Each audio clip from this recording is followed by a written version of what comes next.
ಜೀವ ಕೊಡಲೆಂದೇ ಕಾಮಧೇನು ಭುವಿಗೆಂದೇ, ಜೀವ ಕೊಡಲೆಂದೇ ಕಾಮಧೇನು ಭುವಿಗೆಂದೇ, ಬಂದಳು ಸಮುದ್ರ ಮಂಥನದಿಂದ ಕ್ಷೀರ ಕೊಡಲೆಂದೇ, ನಮಗೆ ಕ್ಷೀರ ಕೊಡಲೆಂದೇ.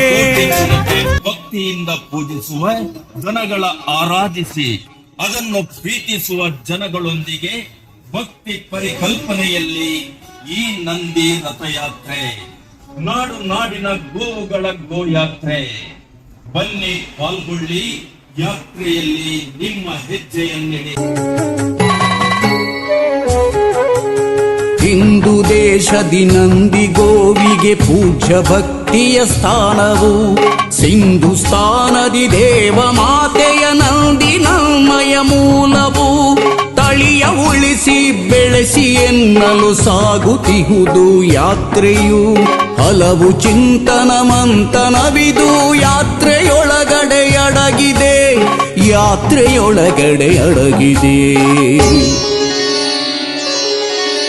ಕೋಟಿ ದೇವತೆ ದೇಹ ಸೇರಿದೆ ನಿನ್ನ ತನುವಿದು ಆಲಯ, ನಂದಿ ಎನ್ನುವ ಪೂಜ್ಯ ದೇವತೆ ನಿನ್ನ ನೆಲೆ ಶಿವಾಲಯ.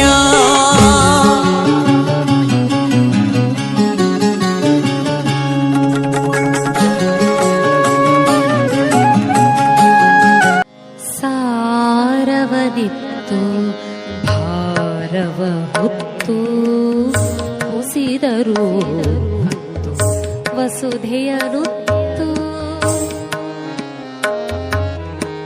ಸಾರವದಿತ್ತು ಭಾರವ ಹೊತ್ತು ಕುಸಿದರು ಕತ್ತು ವಸುಧೆಯನುತ್ತು, ಒಡೆಯನು ದುಡಿಮೆಗೆ ಒಡಲನು ತಿತ್ತು, ಒಡೆಯನು ದುಡಿಮೆಗೆ.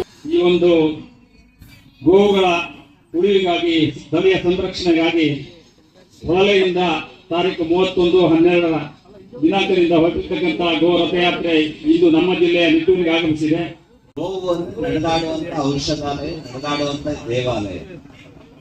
ಮಣ್ಣಿನ ಫಲವತ್ತತೆ ಹೆಚ್ಚಾಗಬೇಕು ಅಂತಾದ್ರೆ ಗೋವು ನಂದಿ ಆಧಾರಿತ ಕೃಷಿ ಇದು ಹೆಚ್ಚಾಗಬೇಕು ಹೇಳುವ ದೃಷ್ಟಿಯಿಂದ ಇವತ್ತು ದೊಡ್ಡ ಪ್ರಮಾಣದಲ್ಲಿ ಜಾಗೃತಿ ಆಗಿದೆ. 16 ವರ್ಷದ ಹಿಂದೆ ಇಡೀ ದೇಶದಲ್ಲಿ ವಿಶ್ವಮಂಗಲ ಗೋಗ್ರಾಮ ಯಾತ್ರೆ ನಡೆದಿತ್ತು. ಆಮೇಲೂ ಅನೇಕ ಮಠ ಮಂದಿರಗಳು ಈ ರೀತಿಯ ಜಾಗೃತಿಯ ಕಾರಣಕ್ಕೆ ಇವತ್ತು ಕಳೆದ 1 ವರ್ಷದಲ್ಲಿ ಸುಮಾರು 1,000ರಷ್ಟು ನಂದಿ ಮತ್ತೆ ಗೋವನ್ನು ರೈತರಿಗೆ ದಾನದ ರೂಪದಲ್ಲಿ ನಾವು ಗೋಸೇವಾ ಗತಿವಿಧಿ ಕಡೆಯಿಂದ ನೀಡಿದ್ದೇವೆ. ಈಗ ದೊಡ್ಡ ಪ್ರಮಾಣದಲ್ಲಿ ಗೋವು ಬೇಕು ಅಂತ ಕೇಳುವಂತ ರೈತರು ಅಂದ್ರೆ ಸ್ವಾವಲಂಬಿ, ಮಣ್ಣಿನ ಫಲವತ್ತತೆ ಹೆಚ್ಚು ಮಾಡುವಂಥದ್ದು, ನಂತರ ಗುಣಮಟ್ಟದ ಆಹಾರವನ್ನು ಉತ್ಪಾದನೆ ಮಾಡುವಂಥದ್ದು, ಇದು ಇವತ್ತು ಜಾಸ್ತಿ ಆಗಿದೆ. ಜಾಗೃತಿ ಇವತ್ತು ನಮ್ಮ ಗಮನಕ್ಕೆ ಬರ್ತಾ ಇದೆ. 100 ಈ ರೀತಿಯ ಪಂಚಗವ್ಯ ಚಿಕಿತ್ಸೆ, ಕ್ಯಾನ್ಸರ್ ನಂತಹ ರೋಗಕ್ಕೂ ಚಿಕಿತ್ಸೆ ಕೊಡುವಂತ ವೈದ್ಯರು ಮನೆ ಮನೆಗಳಲ್ಲಿ ಗೋವು ಸಾಕ್ಬೇಕು.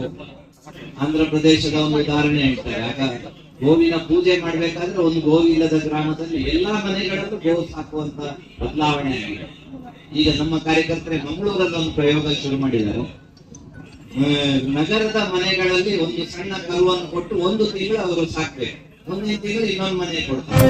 ಜೀವ ಕೊಡಲೆಂದೇ ಕಾಮಧೇನು ಭುವಿಗೆಂದೇ, ಜೀವ ಕೊಡಲೆಂದೇ ಕಾಮಧೇನು ಭುವಿಗೆಂದೇ.